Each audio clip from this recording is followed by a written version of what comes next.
Well, good evening, everyone. My name is Alex. I'm here with Bridging News, and I have on tonight's program Angelo Giuliano. I think I am. I hope I pronounced that right. Anyway, we'll get him on the program here in a moment, but I just wanted to tell you this is a very special live stream. We also have Catherine Chen, journalist here at Bridging News, joining us from Beijing. I just want to say a big shout out to everybody that has joined us from X. Thank you for logging in and checking us out tonight, as well inside China, as well as Bridging News Chongqing and Angelo's channel. The numbers continue to rise, and we are here on WeChat as well. Angelo, welcome to the program. Great to see you. How are things where you are? Hi, Alex. Always a pleasure. Here in Hong Kong, everything is fine. We are, very soon it's going to be spring. As you know, winter here is very short, very, very short. So, it's very pleasant and everything is fine. And despite what you hear in the Western news, everything is fine. Do not panic. China is not collapsing. China is not going anywhere soon. It's still there. Everything is stable. So I think it's interesting. We're living interesting times. Now we have those days we have the two sessions. And the news are very conservative. It's not the growth that we had, double-digit growth is not going to happen. Now it's a soft landing. It's more like it's what they like to call qualitative growth, stability, qualitative growth, sustainable growth. And actually, and China is still going towards the long-term goal of socialism. I mean, socialism meaning, keep in mind that, it's let's use other words because people are panicked. When they hear socialist, communist, people panic. What is it? No, it is a shared prosperity. Shared prosperity means there's a cake. Let's make the cake bigger. And let's make this society more equitable. So I think that's the direction where China is going to. And Xi Jinping is very clear. What China wants, the priority is very simple. It's a sovereignty, so we probably can touch on Taiwan. So Taiwan needs to rejoin the motherland. Then stability, peace, and stability. And into this stability, we will need actually to talk about geopolitics because China is getting bigger, and this is actually bothering the collective West. We are actually facing this what we call the Thucydides trap. Is the collective West going to accept that China is going to challenge their hegemony?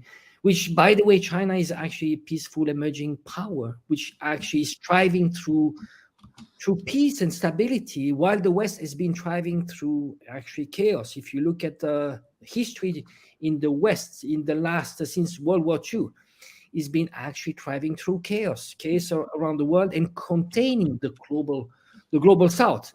China is actually represented the global South, and we are living special times, especially with BRICS.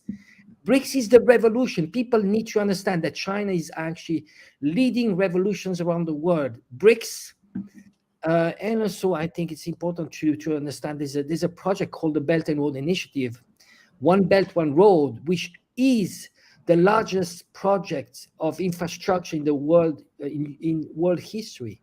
So it's very inspiring, and so we are very lucky, you and I, to live where things are happening. And it's not that we are fanatics about China, but what we want to give to the world is basically just fact, being very factual about what is happening in China from first-hand experience. So you've been in China for a while. I've been in China for close to 30 years, and I think it's important for us. That's our responsibility to tell the truth because China has been good to us. Chinese, we see things that are interesting, that are actually inspiring, that we could learn from China, and maybe we could work together.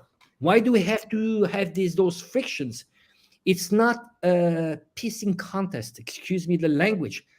No, it's about how we can build a world, this common destiny. Because ultimately, it's about common destiny. We are all being. Can we work together, and can we have this common destiny? And that's what China is actually leading, especially through BRICS and the Global South.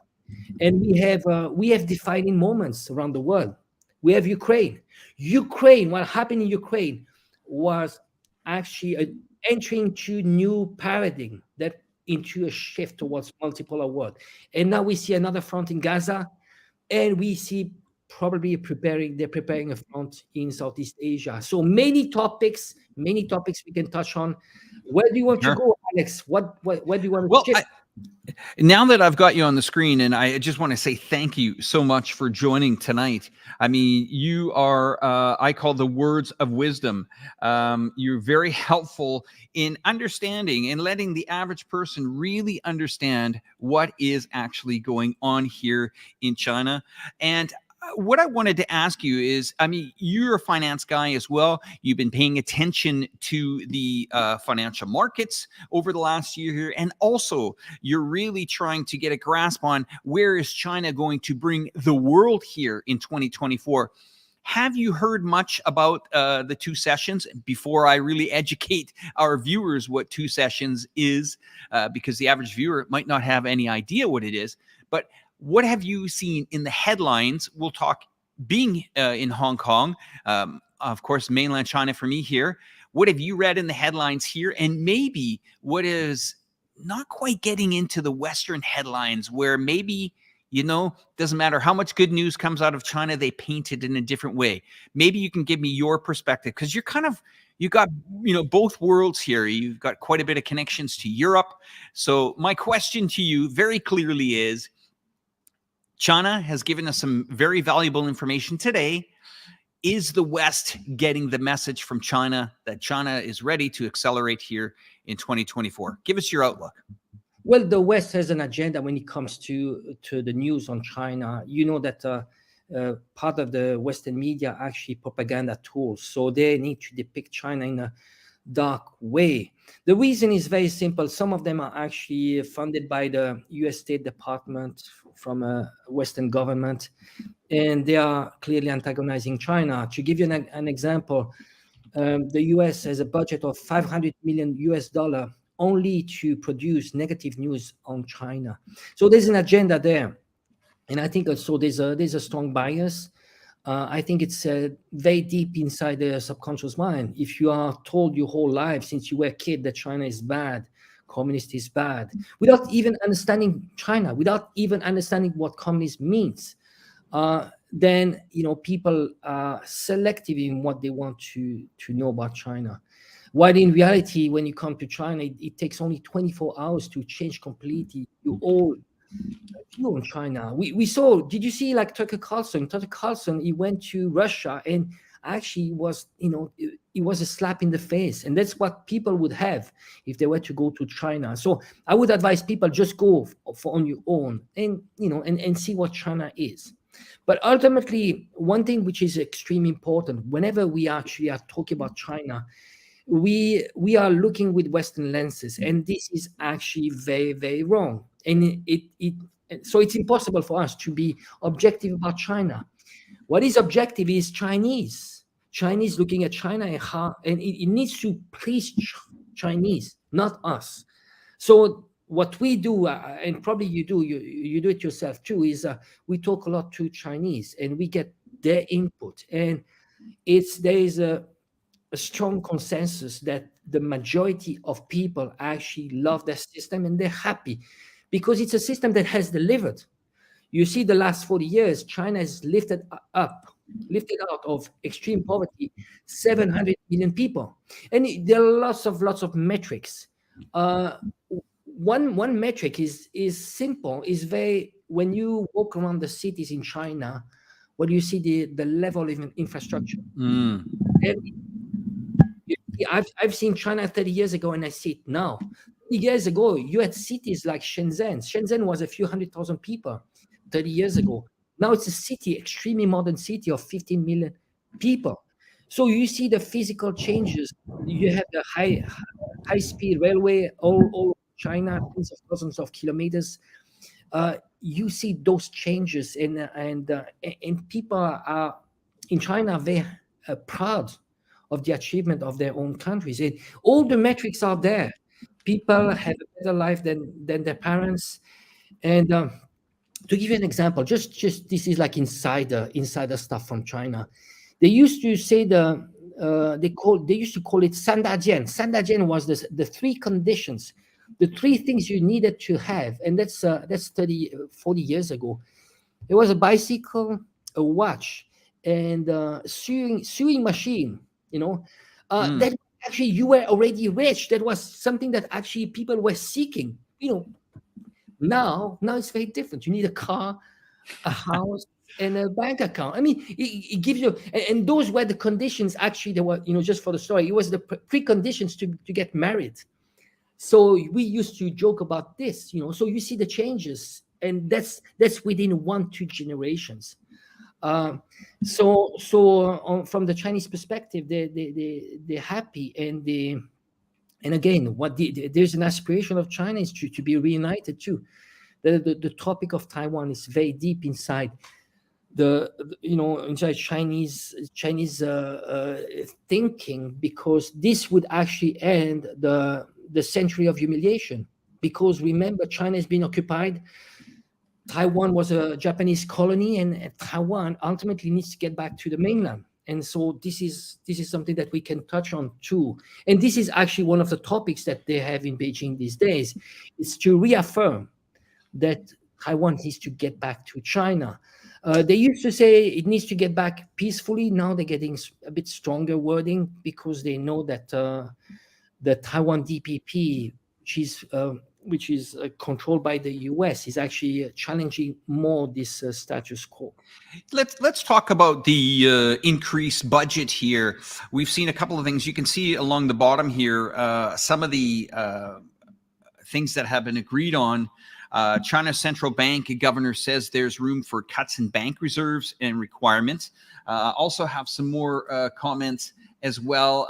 Xi stresses the development of new quality productive forces according to local condition. Highlights of the 2024 government work report. Major targets of 2023 were accomplished in a very difficult year. It was a very difficult year, 2023, for China especially, but they've come out of it quite well. Growth target set at 5%, and market access restrictions as well. Let's talk about this growth of 5%. Is it sustainable? Your thoughts? To be precise, 5.2%. So the target is for this year is going to be 5%. It seems it depends on the stimulus. If you want to have qualitative growth, you need to check it. Is it a growth that is fueled by more debt? Unlike like in the US. So if it's qualitative, it needs to be to have some kind of be organic somehow. So they don't want to pour too much money, have too much like fiscal stimulus, because it needs to be sustainable. And they don't want to repeat the experience of the US, where you fuel you grow through debt. So I think it's feasible. It's absolutely feasible. There's no reason.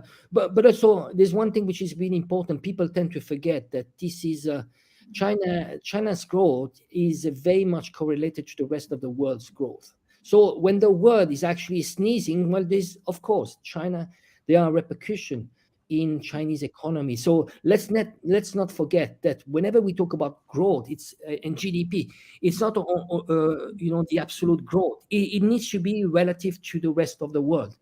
And when you look at the rest of the world, well, China is by far the country that is contributing the most in terms of world growth. I think probably the 5% for China, for the size of Chinese economy, it contributes to probably around 30% of world growth, which is massive.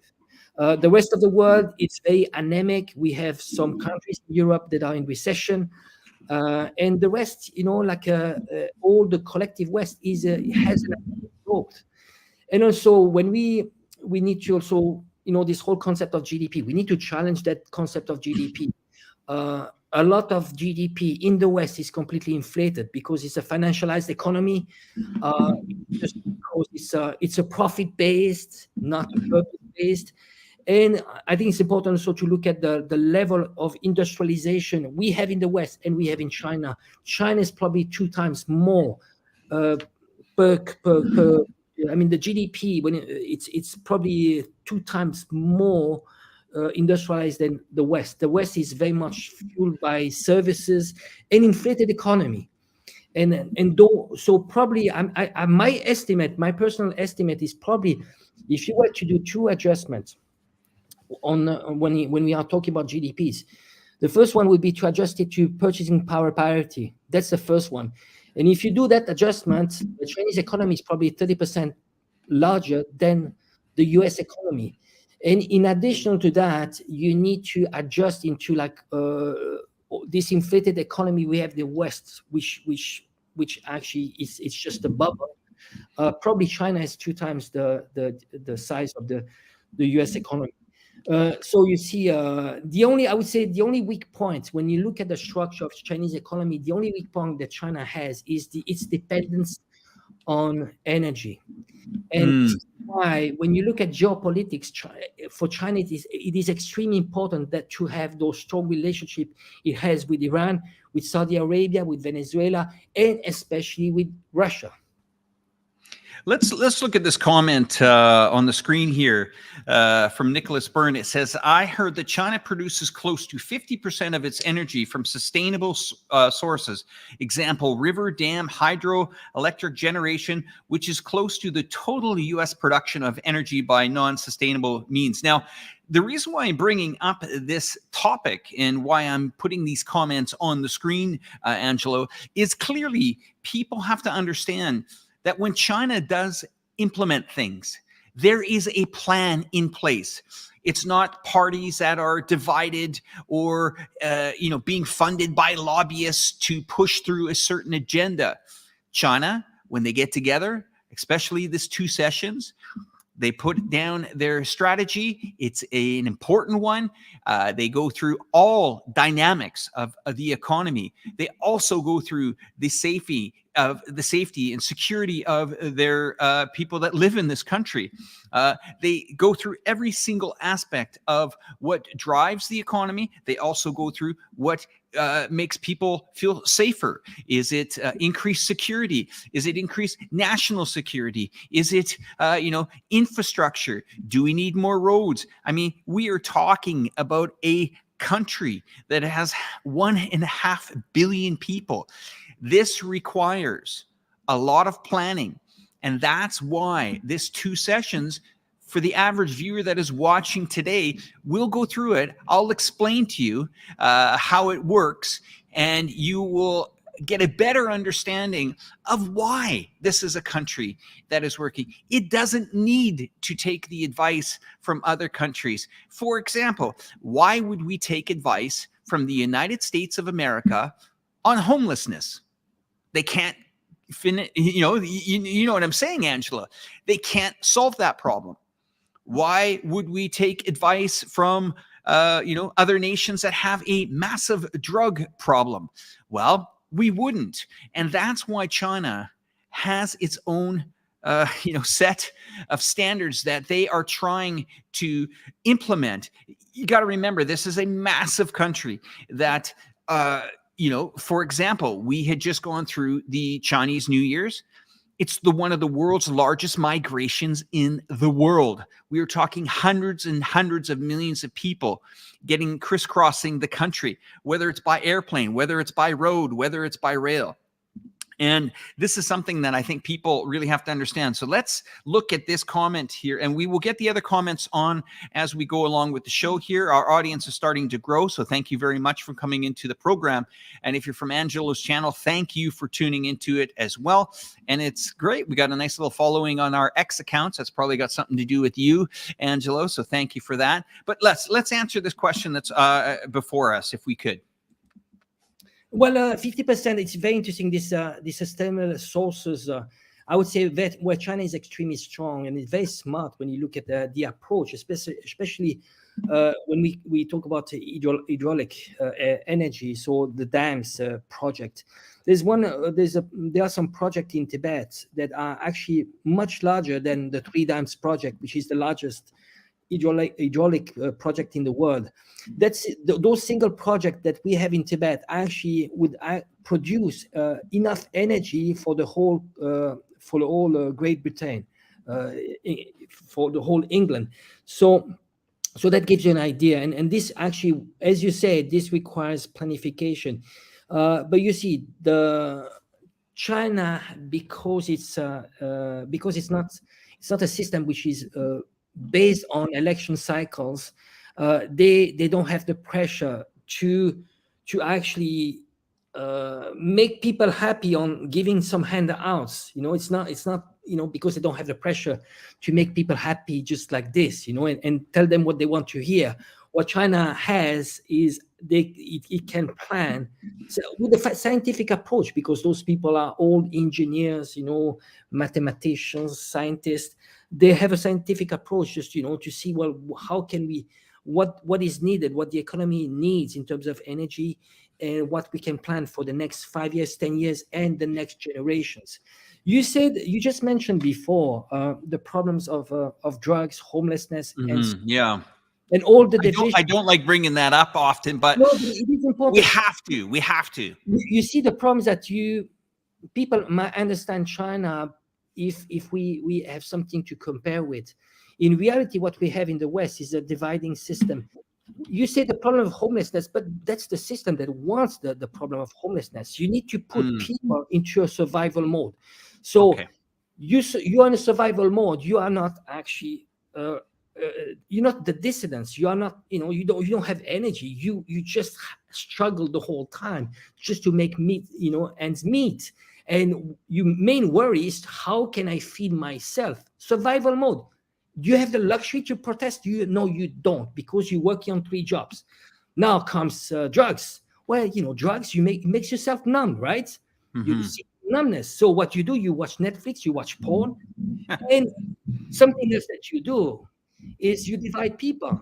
The Western style democracy, it's the mob rule. You divide each other, and you come up with a solution that practically you could have 51%, which is going to rule at the expense of the 49%. Well, China is different. China is actually, Chinese, they say 求同存异. That's it's a metaphor that says, look for what unites us and set aside the differences.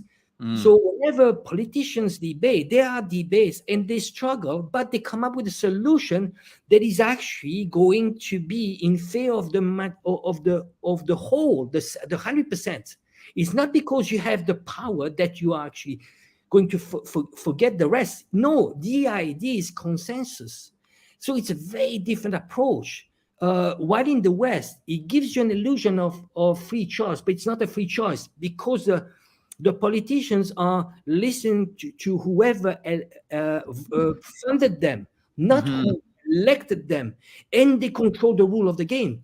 The rule of the game we have in the West was written by the elites, and whoever writes the rule of the game ultimately control the outcome of the game. So that's the thing. In China, when you look at this NPC, actually, the NPC, you look at the background of people there, you have the average Joe, which is there. You have the minorities. You have absolutely, it's a mirror of Chinese society. Now, you look at the West, let's say the US. Well, most of them, they are all millionaires. I mean, all of them. I can give you one by one.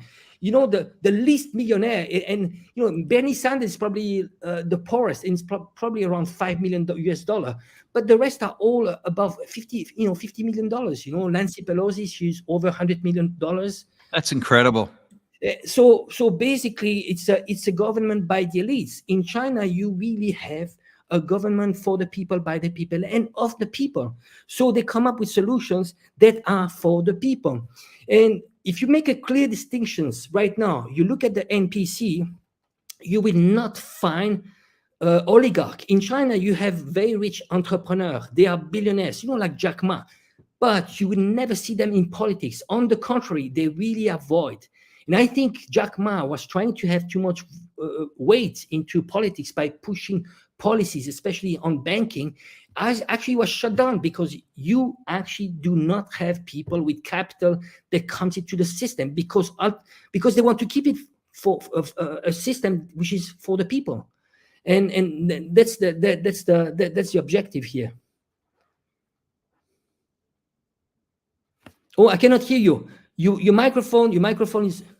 Sure, no problem. So when you're mentioning the NPC, just so our viewers understand, can you tell them what you're talking about? And I'm gonna put a graphic on, and you're still on the program, but I'm gonna put a graphic on so people can see what Well, we're talking about. it would be the equivalence of the legislative council that we have in the West. That would be the equivalence. I think you have a problem with the screen there, Alex.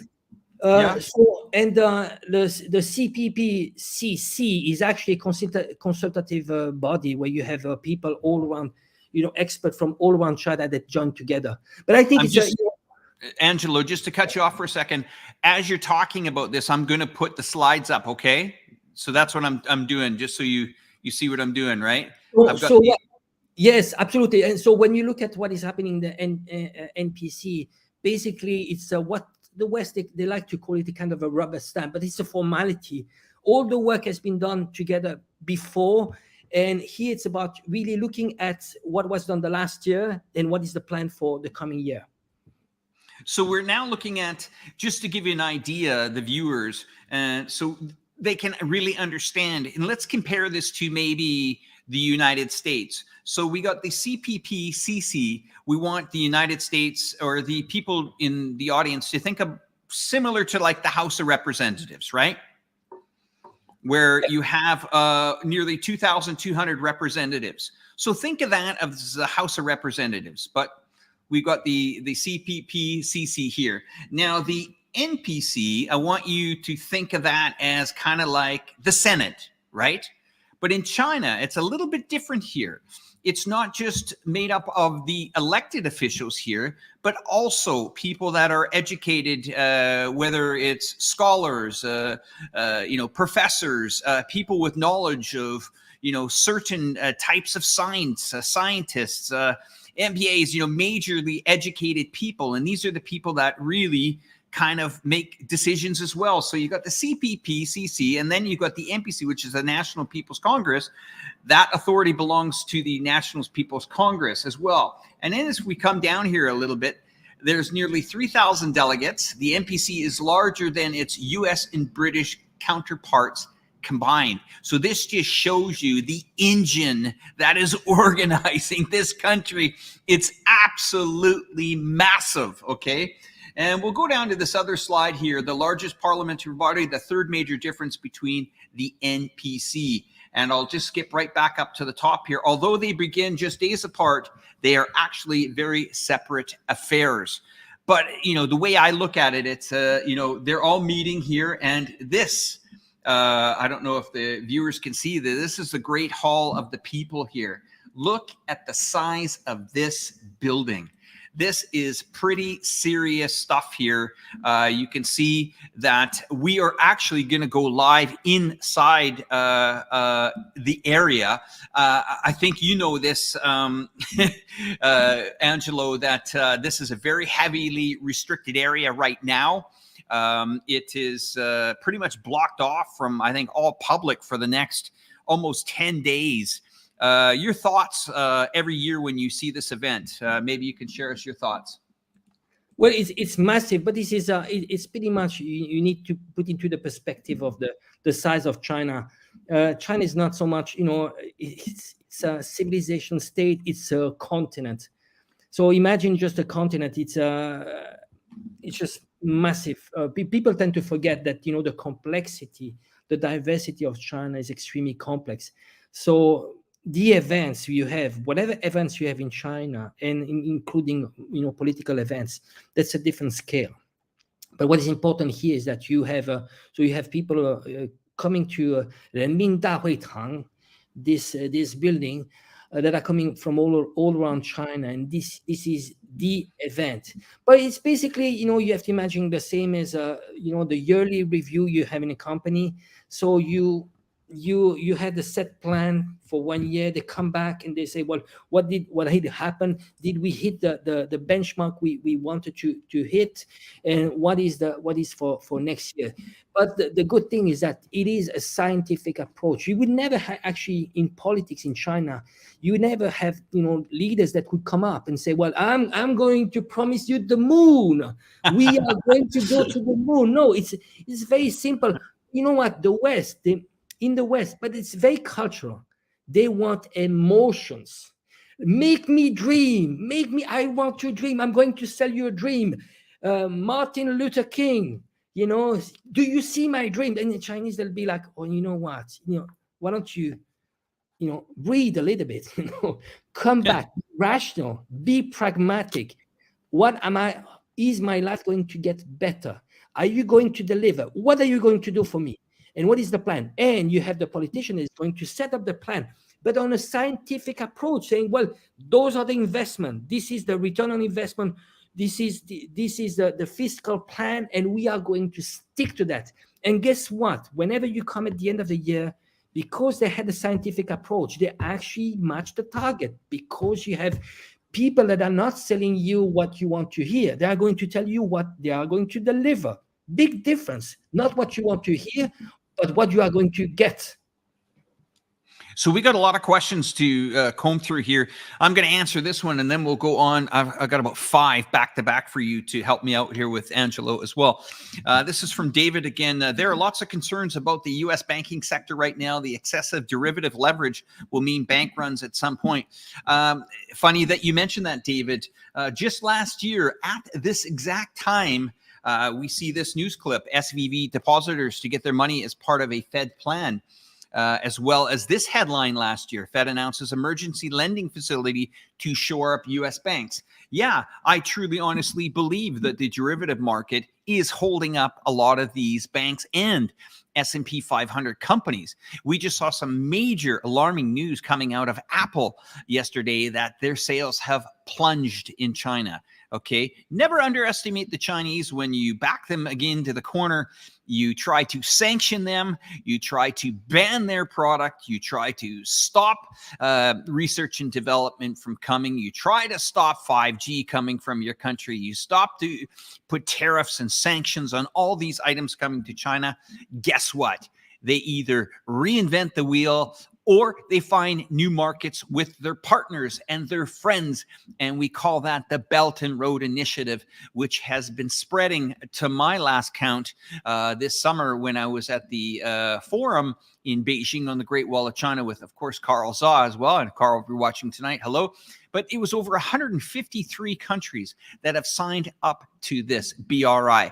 This is an investment. This is China branching out. It's not just China throwing money at infrastructure products. It's actually trying to educate these countries. For example, Africa. When they get into countries in Africa, of course, some of these countries need infrastructure because the collective West has pretty much either bombed or stolen the resources there. Well, China's coming back in. Now, yes, they might invest in roads or ports or railways. But what is interesting, when I heard some of the people speaking at this BRI forum this summer, is they were really saying, listen, Alex, we are actually trying to help banking facilities open and having branch managers like the olden days where you would meet your loan officer. I need to borrow $5,000 to start a laundromat. This is what they're talking about. The neighborhood bank, the bank manager, that manager that's meeting a client, that's getting entrepreneurial skills. And as this blossoms, these countries blossoms, and the West thinks it's a major threat to them. Now let's get to some of these questions right now. We have this one here for you, Angelo. GDP in the West is a deceptive construct. Gross national product gives truer picture of the country's economy. Any thoughts? This one's over to you, Angelo. I'll give you some example of there's an economist, French economist. His name is Charles Gave. What he says is that GDP in reality should be it's energy which is converted into the economy. So energy which is added to with labor, and that should give you the GDP. Pretty much the rest is all inflated. I'm going to give you just a few indicators. When you look at the GDP, the US versus China, the healthcare position in the US, the healthcare amounts to 18%. In China, the healthcare amounts to 6%. Why you have such an inflated healthcare position is because in the US it's completely inflated. It's healthcare in the US is profit-based, so they need to maximize the profit of the healthcare lobby. pharmaceutical lobby. In China, whenever you have companies from the West that comes to China with new project medication, they come to China, but in China it's not the free lunch. They are going to be squeezed because healthcare is purpose-based. So that's one of the positions when you have and ultimately when you compare the healthcare in China and in the US, well, all the metrics are in favor of China. Infant mortality or life expectancy since last year in the US is lower than in China. Actually, in the US, it has been the only country in the world that has seen its life expectancy going lower. What does it mean? It means that you kids will live a shorter life than yourself. Can you imagine that in terms of human rights? So you have this financialized economy which does not reflect the reality. And I can give you many examples. Education is the same. Why do you think those kids in the US, they come out of university and they have $200,000 of debts? Because the education system in the US is profit-based, but it doesn't deliver the result it should be give you for the same dollar that you have in China. Education in China is much lower cost, but it delivers the level of education is extremely high, and I would say higher than in the US. Another difference between purpose-based, profit-based. Same as I take the example of the army, because sometimes we compare the spending, the defense spending in China and in the US. The US is close to $1 trillion. It's around $900 billion. China is around $300 billion US. But China has a single purpose of defense, and it's not profit-based, it's purpose-based. So you see, military industrial complex in the US is about maximizing. So whenever you have an economy, a whole economy, which is only focused on profits-based, and you have those lobbies that control politicians that actually they can price whatever they want because the politicians are going to help them, because they're funded by them, then they are going to maximize their profit and they are going to inflate. In addition to that, how do they fuel the GDP? Through debt. And how do they have so much debt? Because they have the global currency. When you have the global currency that you have imposed upon the world, you have what the Gaulle used to say, the exorbitant privilege of the global currency. But no more, guess what? We are entering a new era. It's the de-dollarization era, where you start to have countries that are actually using other currencies, or they're doing swaps agreements. And that's one of the functions of BRICS. People think that BRICS is some kind of alliance. It's not. It's the main purpose to start with is economical, and it's how they can dethrone the US dollar by trading in other currencies. And maybe I would say there might be a plan to have some kind of commodities-backed currencies that actually might come out of BRICS, or a system that at least will not be backed by nothing, by something tangible. And I would say, you and I, we both believe in gold, right? Yes, of course. So that's another topic for another episode. But it's important. Now we are going to be, economy based on material substance and tangible things. I think also to add to your comments is also an economy built on trust. I mean, when is the last time China has gone out to other nations and said, listen, we're going to freeze, we're going to take $300 billion of assets and never give them back. Sorry, go ahead. But people forget that trust. You know where the US lost its trust already? When Nixon, he actually canceled the Bretton Woods agreements. That Bretton Woods agreement was to have US dollar that was backed by gold, right? Yes. Then in the 70s, because they didn't have, the coffers of golds, Fort Bank, in the US, they had no more gold because they were into debt.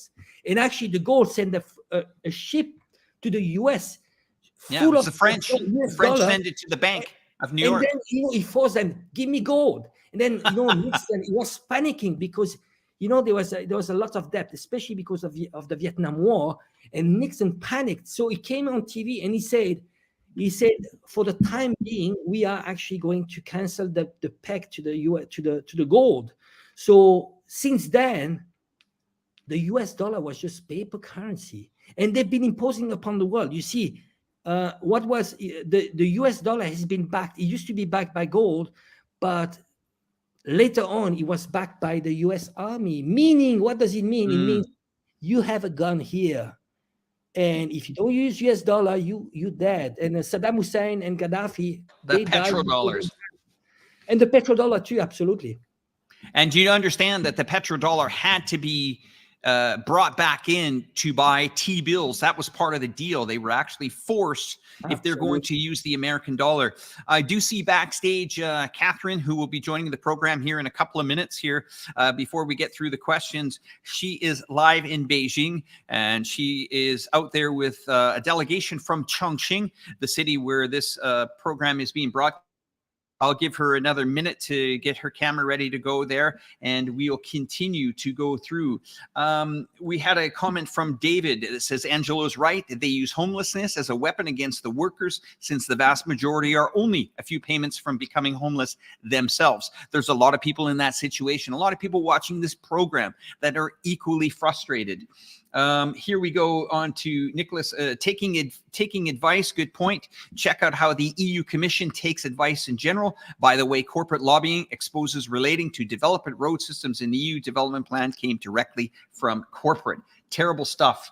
We'll let you comment on that in a second here. We got some great comments. You know, I want to say, you know, all the community, we got some gems out there, really great comments. You know, I can see that high educated people, and I'm glad to see that.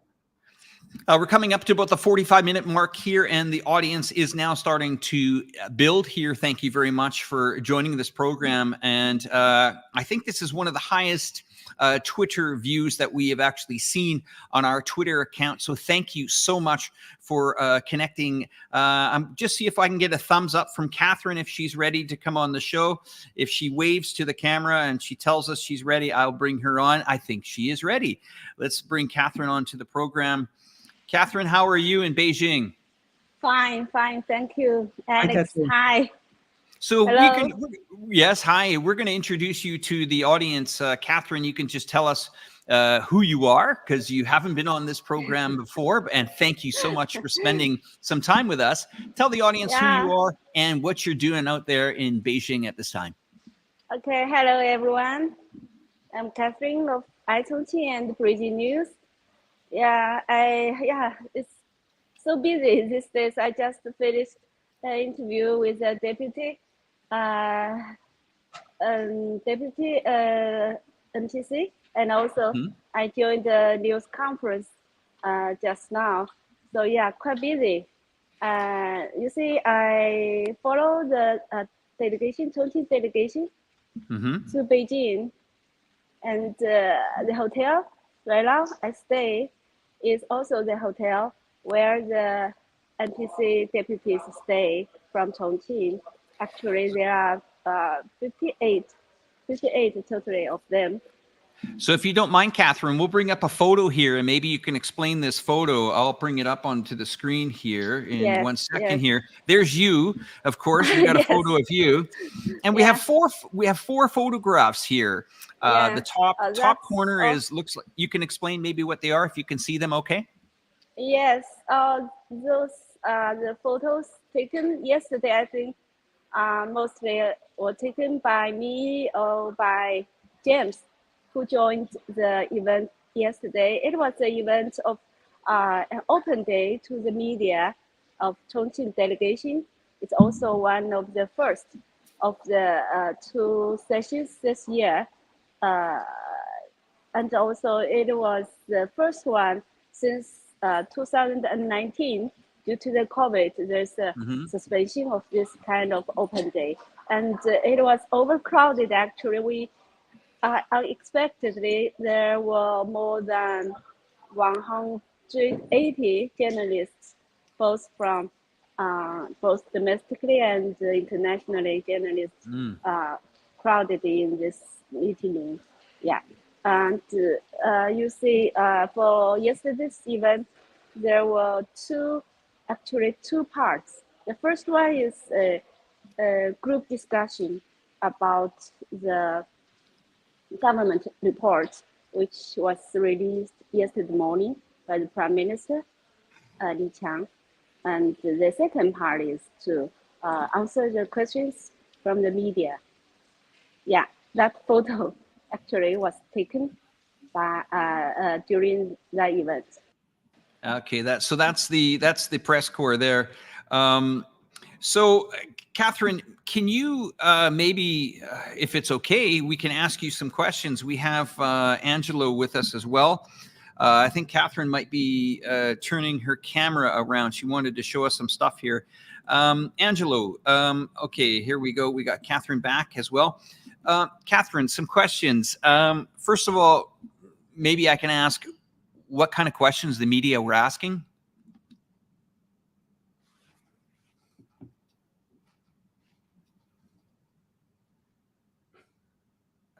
I think we lost your sound, Catherine. If you could just connect back with us. No problem.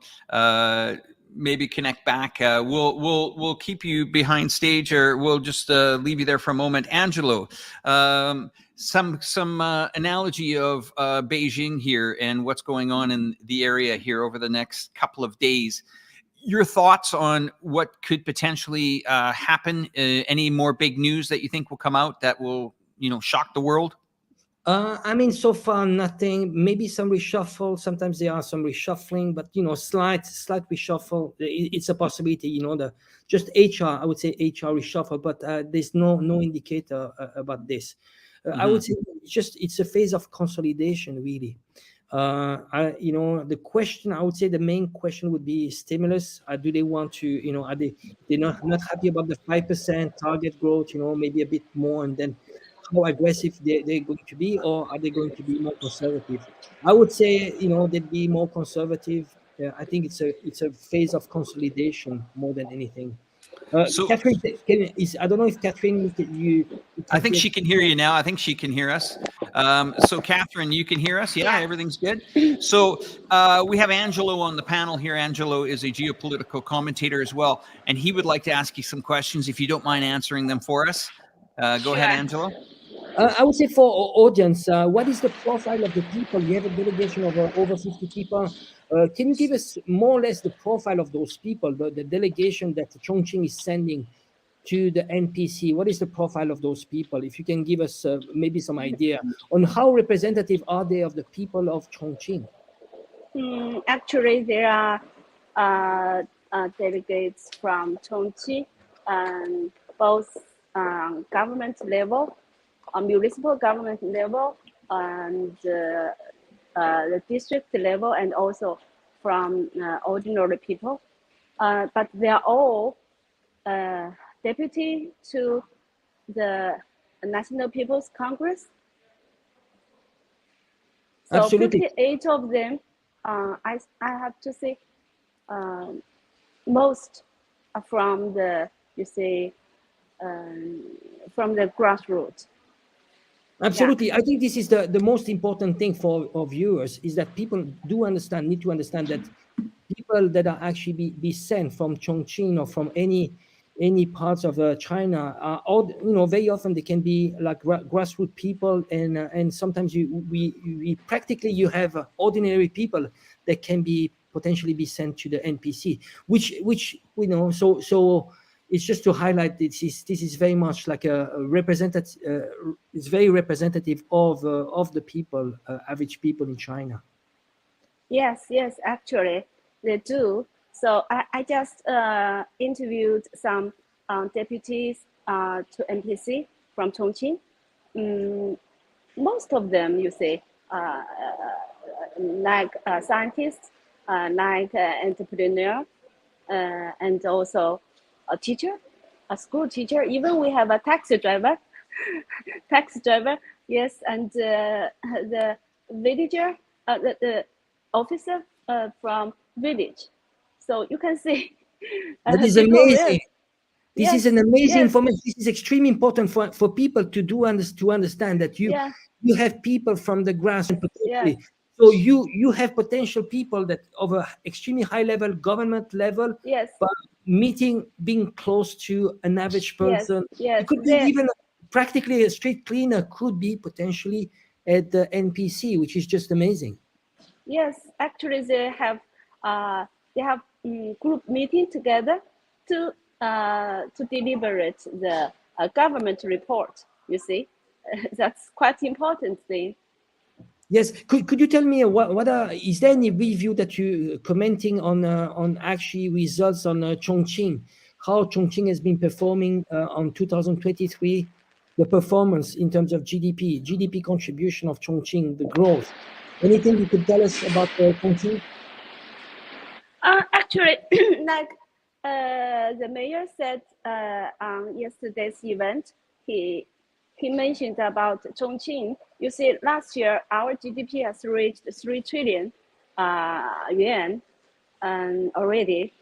And he mentioned that we set the goal to reach 4 trillion in 2027.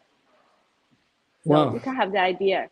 Chongqing, as Alex often said, that it's the biggest, the largest city in the world. Actually, it has the largest population in the world. Yeah.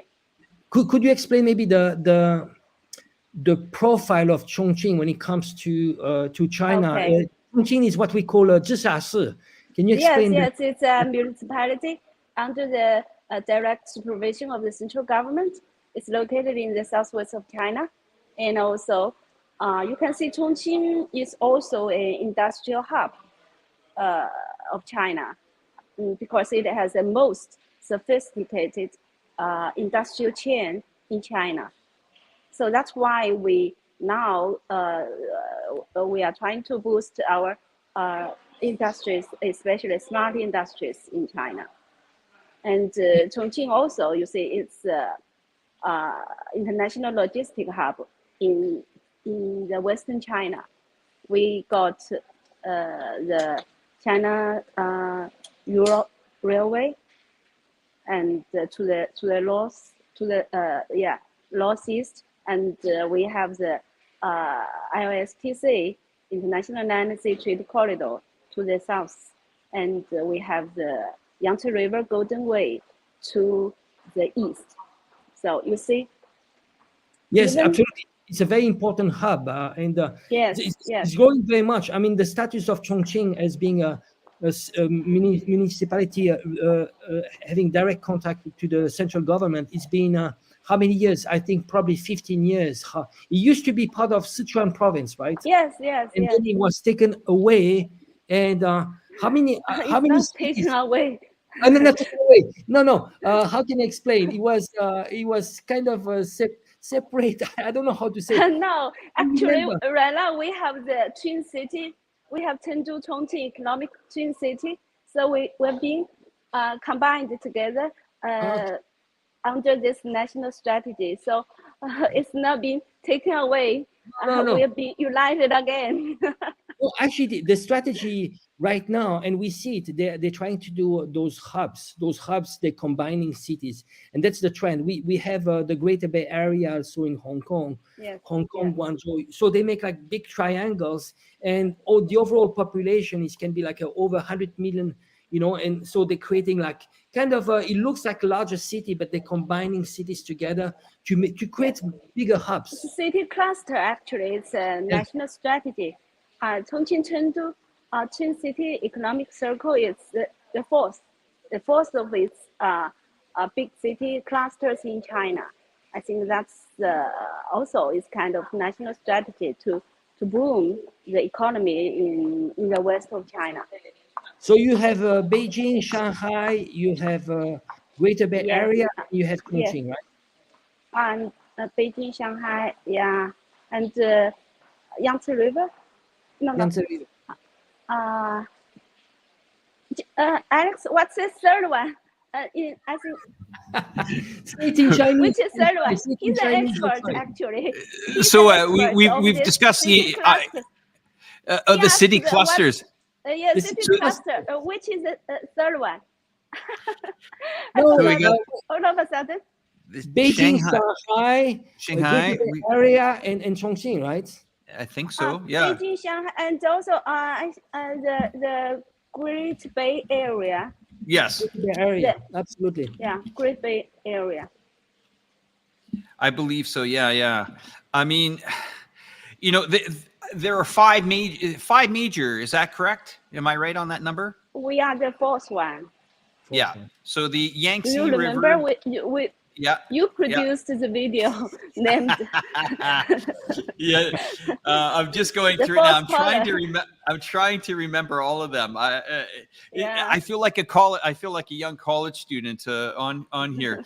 So the Yangtze River Delta, the Pearl River Delta, oh yeah. Okay, one escapes me, and I feel like I'm going to fail an exam right in front of you, Catherine. The Greater Bay Area. The last one is the Greater Bay Area. It's okay. Great Bay. The concept here is actually to group clusters of cities, and actually what is impressive from the perspective of a Western perspective is that the size-wise, it's larger than the largest countries in Europe. You know, we talk about a cluster of 100 million people. The size is just it's another dimension. Catherine, now that I have you on here, where are you right now? Are you in one of the conference hotels? Hotel. Yes. You want to show us around? Can you show us around? Do you want me to give you a second to put your camera in the right way, or? Okay. All right. No problem. Okay. I'll put you backstage for a second. I'll keep an eye on your camera. You can take us for a tour. I'll just chat with Angelo for a moment. No problem. Okay, I'll see you in a moment. Okay. See you in a moment. Okay, see you. So that's Catherine Chen live on location in Beijing. Behind the scenes, I will call it as well. A little bit of a examination for me there. I think I almost had them all. I made a bloody video about it. Great to see everybody here today. I saw Gray Fox. I want to say Gray Fox just mentioned just before. He's Mike. He's a good friend of mine from Hong Kong. Just hello to Michael Gray Fox. Gray Fox, yeah, always a supporter of our channels. I think Catherine is ready to kind of show us around the area. And you got to remember, this is a very, very, very secure area here for the next week and a half, I can imagine. Let's just see. Catherine, are you back? Yeah. All right. Actually, at the reception area of the hotel. You can Interesting. See. Absolutely. Yeah. Great camera work. It's a nice hotel, actually. And I'm going to walk along this lounge and to show you guys. The post office is already closed. We even have a small post office here. So now this would be a hotel. There's probably a lot of media there, Catherine. Is that correct? Not many, actually. You see, in this hotel, there are two delegations. Okay. Yes, one is from Chongqing and one is from Tianjin.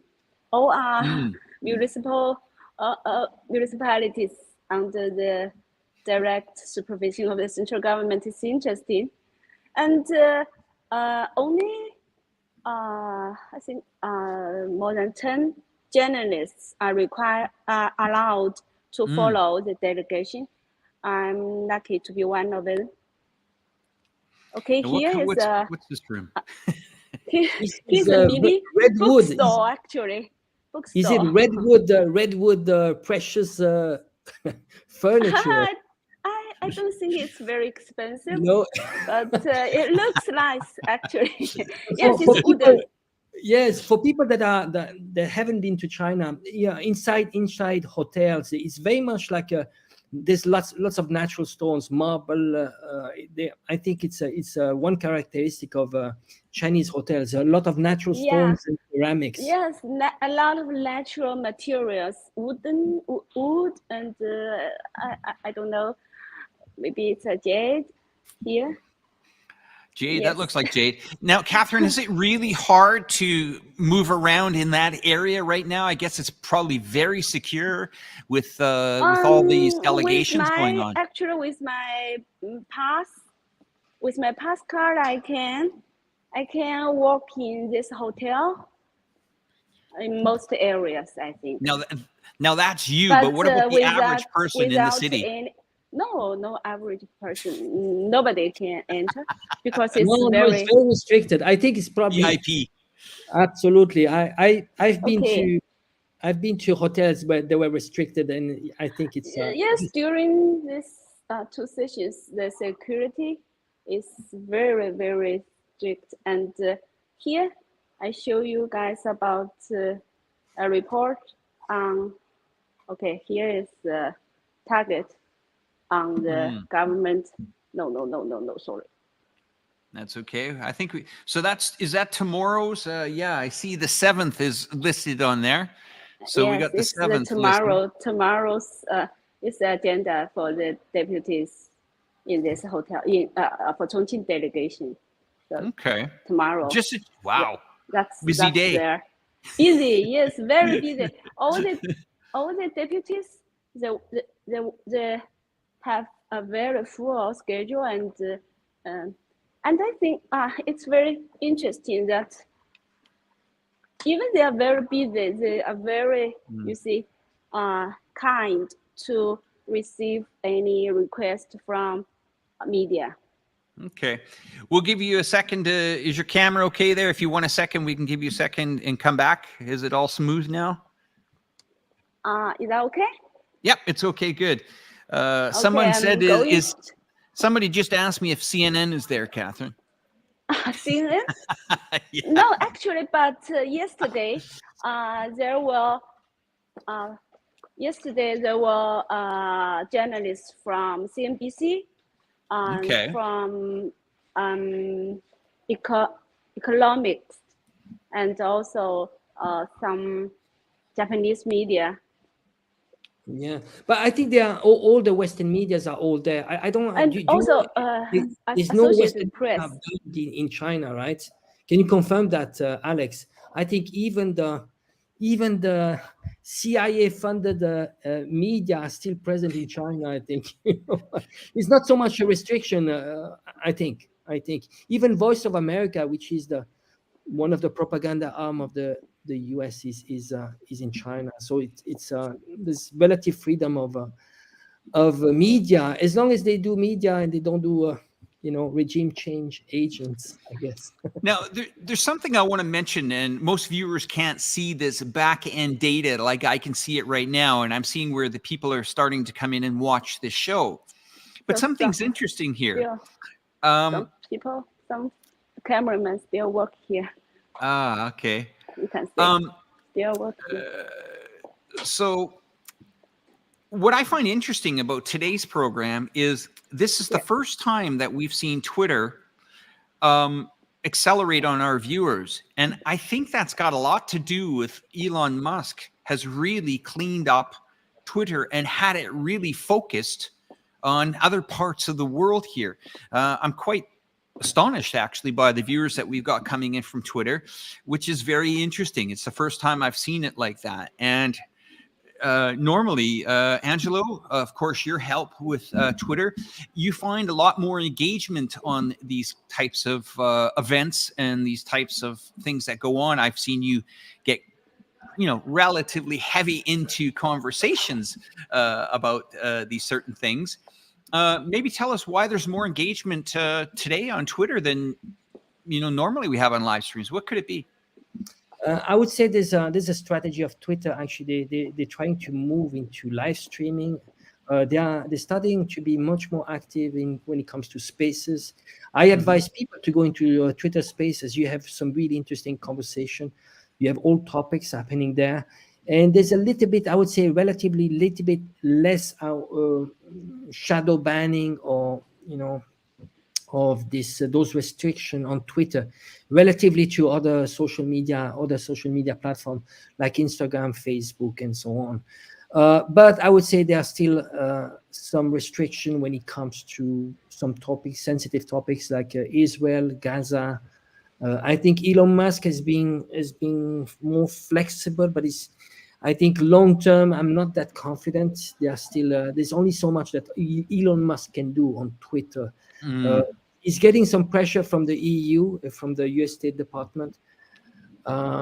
So I would say, but that's one of the very few places where we still have a voice. I mean, personally, my channel is completely demonetized permanently. I haven't had any explanation, and I'm not even mentioning Facebook and Instagram. It's just so I have nothing left right now than Twitter. But gladly, it's my channel is surviving. I don't know for how long, but at least that's the last channel that actually is allowing me to speak out, sadly. Catherine, and sorry to hear about that, Angelo, but I think we got a solution for that coming up. The interesting thing is, Catherine, who decides the delegation that goes to Chongqing? Who makes this decision? You mean the the 58 people that went? 58. They were elected. You see, from different level. For the first, village level, they were elected directly according to law. So we actually have five level nationally, and Chongqing is the second. I think it's a municipal level. So we have municipal and district and county and town, and the last one is a village. So quite a variety. Catherine, we'll give you a second to maybe you can turn your camera around and we'll have a chat here before we end the live stream. And it's been amazing here for a really interesting inside look in Beijing. Want to show you. Please. I just want to show you no problem. 2 studios okay. inside the hotel. Quite amazing. Let's have a look. Let's have a look. One is from Tianjin TV station and one is from Chongqing. Quite amazing. I just visited their studios.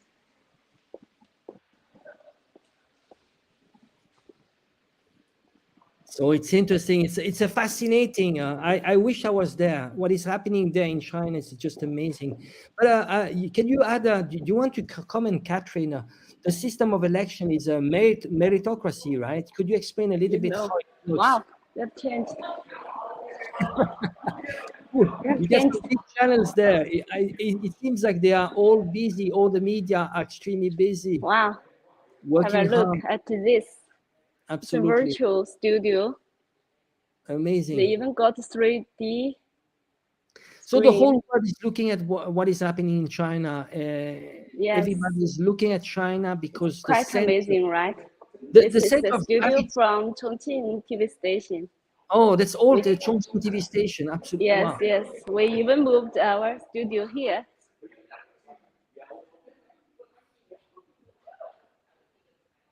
Okay.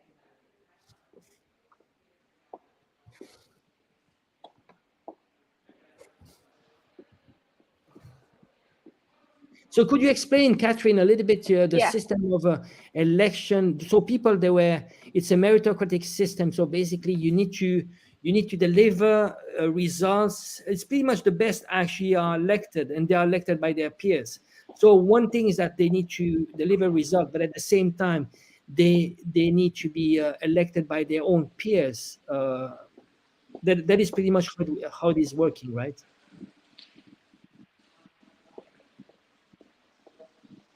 Well, I'm not sure you can hear me. Alex. Yeah, I'm here. Yeah. Election. So, Catherine, did you hear what Angelo was talking about? Pardon? Angelo was asking a question. Did you hear what he was asking? Sorry, I didn't catch him.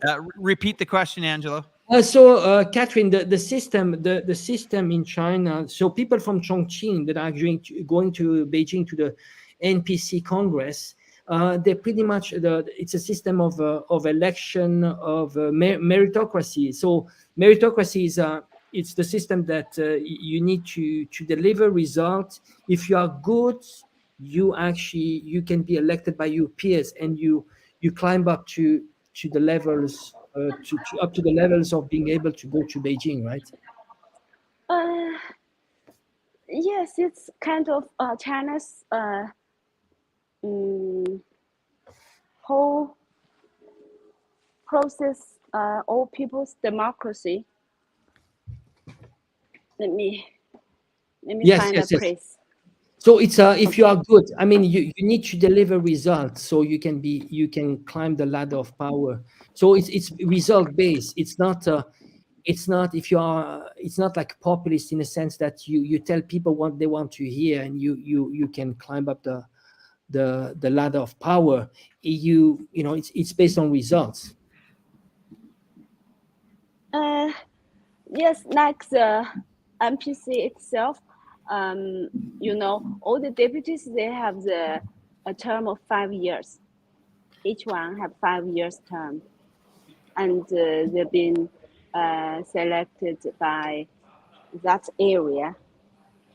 If a villager or yes, the villager can elect their own deputies.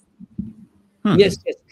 Also, there's one thing is that at the village level, you do not need to be part of the CPC to be elected. Can you confirm that you don't need to be part of the CPC at the village level? Is it Yes, correct? yes. So it's not a It's not prerequisite. necessary to be CPC. Absolutely, people they tend to think it's all around the CPC, but in reality, No. Beijing, you have I think you have 8 more parties. How many more parties you have in Beijing?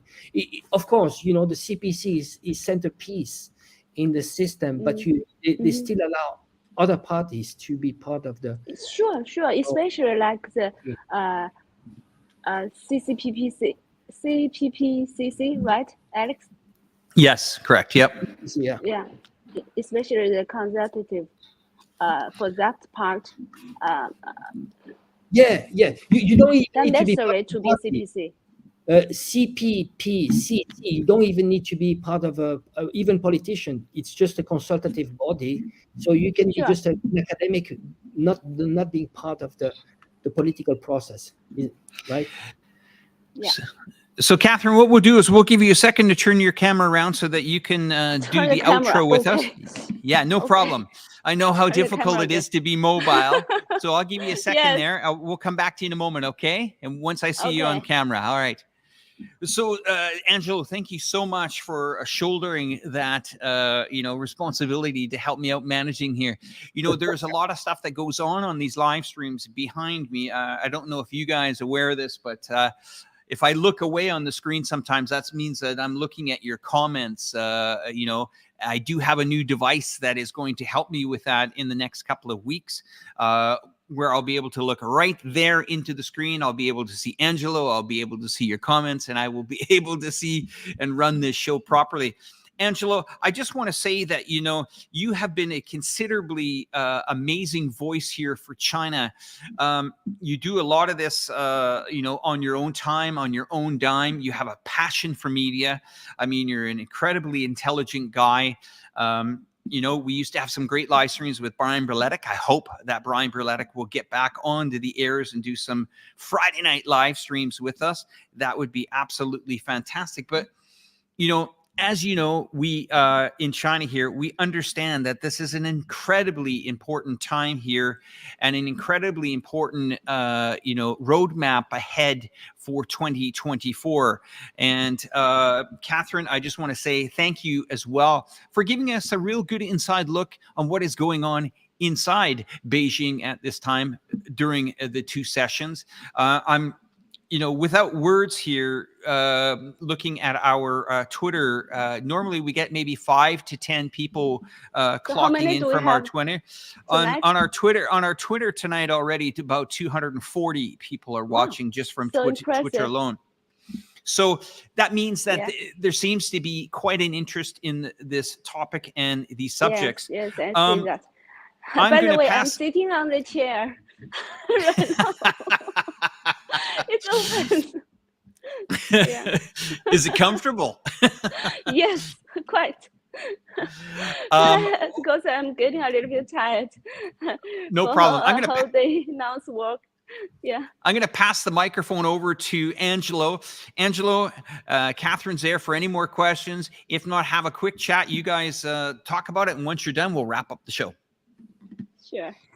So what is your personal experience, Catherine? So your generation, can you say maybe to the people just it's much broader. It's actually outside the topic of Beijing, but your own lifetime. What have you seen in terms of changes when you look at from your parents' perspective, what they went through, and what were the expectation, their generation and your generation, what you were able to achieve that your parents didn't, and what did you see in terms of changes? I mean, basically, what are the most obvious changes you've seen, and especially I would say Chongqing. So you are basically a local from Chongqing, and what are the major changes? If you were to list, let's say 3-4 changes, but really tangible on the personal, if you can put like a personal touch on personal experience, you can say your father, mother, what they went through. I put the example of before, the Sandajian, what was the Sandajian before and now. Yes. How dramatic. Having a bicycle 40 years ago was a big thing. Now it's different. So all those expectations from your own perspective as a Chinese, your generation, can you say something about this? Okay, thank you. Yeah, I actually, Alex know me. I'm a local. Just been working in the media for more than 20 years. But before I joined media, I worked in Africa actually, Africa on foreign trade. And when I returned, I entered the media. I love to work in media. Yes, yes. In my, especially, I think in the recent 10 years, especially after the Chongqing municipality turns into a municipality under the direct supervision of the central government. That's what you call the separation from Sichuan province. Huge changes we have witnessed. You see, my son, he is a boy of 25 years old, and he went to Australia to study for 6 years. And after he returned to Chongqing, he almost got lost in the city. So you can imagine how big changes we have experienced, especially the infrastructures. You see, especially if you have ever come to Chongqing, you will be amazed by the infrastructures, by the buildings of the city. It's quite amazing. No, I can imagine. You see, Catherine, there is one thing. I think people living in China are shocked by the changes. So and they're living this on a daily basis. So basically, but they see on a daily basis.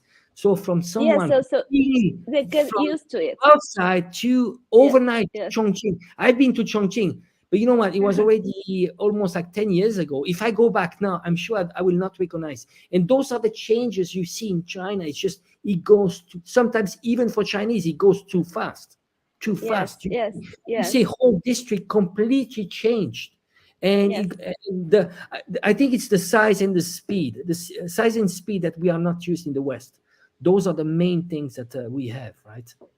Yeah, you see, our colleague, he's from UK, James. At this Spring Festival, he returned to UK after, he said that after 3 years due to the COVID. And when he back, he told us that his hometown, Lancaster, I can't remember the name for his hometown, but he said that his hometown is still the same, no change at all. It's exactly what he left 3 years ago. Yes. Well, I think it's also probably because the fact of China this urbanization process hasn't changed yet. Actually, one of the elements of the two sessions are urbanization, right? But the urbanization rate is going lower, meaning that already many people from the countryside, they move to the cities. And I think the planning for this year is going to be 12 million people moving from the countryside to the cities. And this is how they are going to take care of the housing problem. You know, they talk about empty housing, but in reality, the empty housing, it's a bit more than in the West, but because you have this urbanization, people from the countryside moving to the cities, and there are still many people, a potential of many people going to the cities still. Yes, we're still under the processing of this urbanization. Yes, we move people from village to one more question. cities. This is one thing that might be useful for people, that because I think one of the things we hear in the West is that there's always this talk about the real estate market is going down, and if you can actually give some information, I think we need to differentiate like first year cities, second year, third year cities. I think the decrease in prices were different depending on the cities and the location, and what is the feeling overall when it comes to this housing issue? You mean in different cities? Yes. The housing issue? Well, for what I understand is that in first year cities, the price decrease is not as much as second and third year cities. If you can confirm that. I think that's it's market. It's the market decide the price, right? For the first tier city like Beijing and Shanghai, more demand for houses, the price will go up. That's normal. That's the market decides. Yeah, but any changes in Chongqing? What did you see? Any changes in Chongqing? Chongqing, actually, we the prices, the real estate prices in Chongqing is considerably stable and considerably low. You see, even Chongqing, I think it's not the first year, but they said it's new second tier city. or tier 1A or tier 1 light, something like that. Tier 2 plus. T plus or something. Yeah, yes. I have an issue. I think there are 4 tiers, right? But in reality, the sizes. I mean, first tier city is the equivalent of a country in Europe, right? In terms of sizes. Yeah, and the living cost, especially living cost in Shanghai, Shenzhen, I think it's much higher than in Chongqing. So Alex has can have his saying that Chongqing we got the most, I think it's most comfortable living environment and living conditions. Yeah, I have to say that. Yeah, I comparing Chongqing to other cities, I mean, everything is here. You have a beautiful river, a fantastic, skyline at night. If you're a person that likes night, if you like hiking, we have the mountains around here. But it's not only that. It's about really, when you think about it, quite a comfortable, safe, great city to raise children. It might not be a city along the coastline, but once again, it has a city of charm. It's one of the most popular cities in China domestically, of course. And with a new airport that's coming up, they're going to go after the international market. And as I've said many, many times on this show, you have to come here to see it, to actually believe what's happening before our eyes here. It's amazing to share the screen with all of you guys tonight. I want to thank you very much. And Catherine, thank you so much for joining us as well. I lost you. No, you're back. Alex? No worries. Yeah, we got you.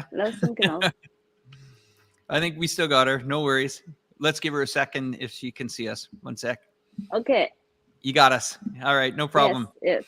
So, Catherine, we're going to let you go. We know that you have a big day tomorrow. Thank you so much. And I have to tell you, Yeah. broken the Twitter record, bringing you on the show. That means I'm going to get you on way more shows when it comes to bringing in the Twitter account. But over 370 people coming in from Twitter. Never seen that in Great. 4 years here. Yeah. But fantastic. Thank you, Alex. What an honor it is to share the screen with you. Angelo and I will say goodbye to the guests. You have yourself a great day tomorrow in Beijing, and say hi to all the delegates for us here. Take care, Catherine. Okay. Bye-bye. Thank you. Thank you. Yeah, bye-bye. Thank you, Bye. everyone. Bye. Okay, so Angelo, I mean, what can we say? Normally we have a lot to say on geopolitics. I think today is once again, a wake-up call for the collective West here. Here's a country that has faced tremendous amount of uphill battles here over the last couple of years. We know what's going on in the world with challenges. Other people, other countries decided to put their people's lives at risks. This is, a relatively very safe country. I lived during the pandemic through this. And now we are seeing the positive side of what China is capable of when they get together and they organize and they come up with a game plan that will really make decisions for the younger generation moving forward. I mean, your analysis of this has been spot on.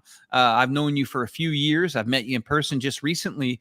And once again, everything that you're talking about here and the way you describe it to the Western media and the Western people that are watching it, it makes sense. It's hard to sit down with somebody who has a closed mind where they'll say, yeah, but this is what we do in America and this is what we do. China doesn't need to follow the American style. They don't need that. They don't have a problem with homeless people. Of course, there are some homeless people here, but they don't have it in the magnitude. They don't have major drug problems like the United States have. They don't have indoctrination like massive, school systems do in the United States, pushing agendas, whether it's Hollywood movie studios, whether it's, and we constantly hear, oh, but this is what America does. China should do that. China doesn't want to do that. China doesn't need to do that. China is on an upward trajectory. It's moving forward. And for people, you have to come here and visit this place to understand it. Look at all, Angelo, look at all the YouTubers that have come here in the last month and a half. It really makes those clowns in the United States, those I'm not even going to mention those guys' names, but it really shows, the word is getting out. As more content creators, as more people come to China and come here, they send back videos, they post them online, they tell people this is not what you're being told back home there. I totally agree with that. I got to tell you, the last 3 years of my life here have been absolutely spectacular. I've met great people. When I come to China, I was just in dealing with a family situation in Thailand on the weekend. And when I went back to Thailand, I felt this. It's hard to explain. Bangkok's a big city, Angelo. You know that, right? It's a big city too. But there's not that. I can't put my hand on it. When you get back to China, things are happening here. Can you explain what I'm feeling? It's in Chinese we say 这个议会不能言传. It means you can only experience, but you cannot explain. Those experiences you cannot really explain. It's the whole vibe. So you can feel it's a whole nation which is changing. And I think there's two assumptions that people get it wrong in the West. Is one that first one is China is not good for Chinese, and that's absurd, completely absurd. Oh, it's absurd. There's a level of tolerance here which is absolutely unbelievable. Actually, when you look at what we do in the West, is that we saying, well, we are tolerant when it comes to minorities and so on, and it's not, because we're highlighting the differences. We are focusing on the differences. So in China, if you are, let's say, if you are gay, there are plenty of gays everywhere, but they're not pushing this into your face. It's like, when you so what? So what? You wouldn't have that, same as religion. Religion, well, it's something intimate. There's lots of things that are intimate, and the idea is live and let live, and that is it's very much inside this culture.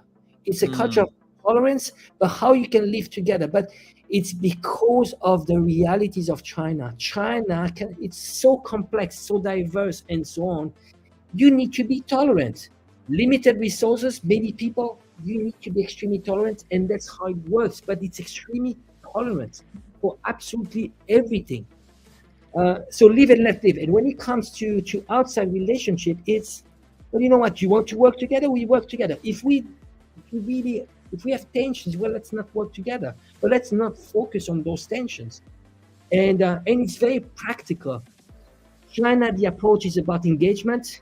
You engage countries. Because you engage countries, you have a mutual interest, and you build up mutual destiny. Engagement rather than confrontation. In China doesn't even pick sides. Doesn't, because it knows that at some point it will be able to broker peace between parts. An example is Saudi Arabia and Iran. So those are all the examples that actually China might be able to shape the world of tomorrow through BRICS, which might be the next UN, which will be much more tolerant. Live and let live. How healthy is that? Live and let live. At the human level, but geopolitical as well. Live and let live, as simple as that.